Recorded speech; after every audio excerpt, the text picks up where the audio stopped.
Focusing on a disease that devastates thousands of families all over our country. There are more than 188,000 people over the age of 65 living with Alzheimer's disease in Georgia. Nationally, the number of people over 65 living with it climbs to 6.7 million, if you can believe that. And if you're wondering how you can help those struggling with the disease, there is one way you can do that, through the Walk to End Alzheimer's.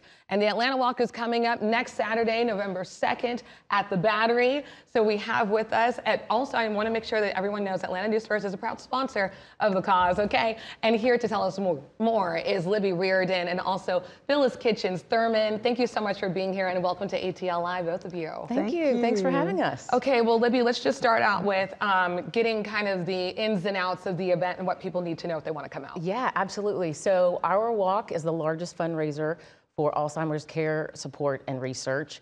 Our walk is for people of all abilities and ages, and so we hope that you'll come out and help us join the fight against for a cure. I know, the cure is desperately needed, and we're going to talk about the research in a little bit. But Phyllis, I want to bring you in here because I hear that you are one of the biggest, I mean, you're bringing in big dollars is what I hear.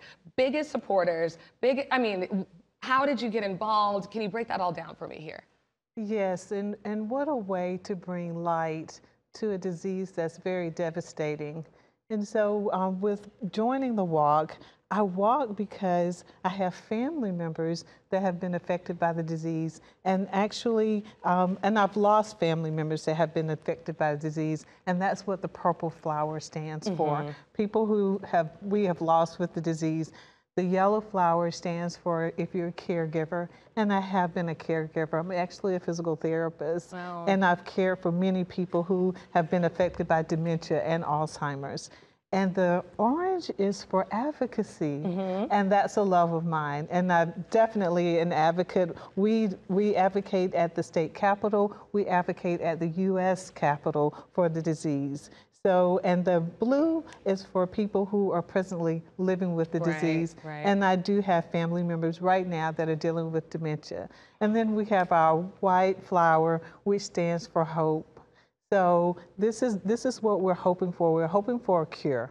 Yes. Well, you kind of led to my next question there, because Libby, what I understand is for the first time, we really do have some hope here. We have a medication that actually appears to be working, that has been FDA approved, also covered by Medicare, which is amazing when you think about the population impacted by the disease. Can you speak more to what we're seeing in terms of research? Sure, yeah.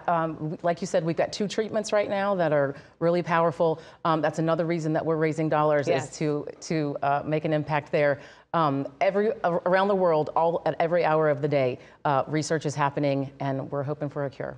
Absolutely. Phyllis, before we go here, I would just love if you could speak to how beautiful it is to go to one of these walks, because I have been myself, not to the Atlanta one, so I'll have to come out there, but there is something very moving about seeing all these people, all the different colored flowers. I mean, even if you don't, which I think at this point most people do know someone impacted by Alzheimer's or dementia, but even if you don't, hearing the stories on the stage, and just can you give paint that for us? The stories are so endearing, and you see people at the walk, they actually bring their loved ones with them. They bring their pets with them who are comfort support, and just to be out there and hear those stories, and I make it my duty to stop and hear them and to listen. And just on a beautiful day with the sun shining, and again, to just bring light to this disease, it's a great day. It's a great day. And I talked to Brooke. His grandfather was affected by the disease, and I got to hear his story last year. Yes, and Phyllis is referring to Brooks Baptiste, who is an anchor for Atlanta News First, and also will be emceeing, I believe, this year as well.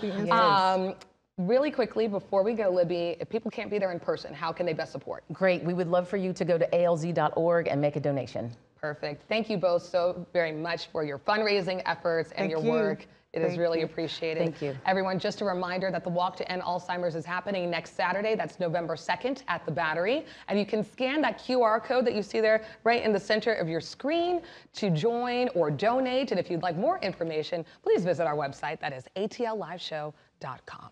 And the time now is 9.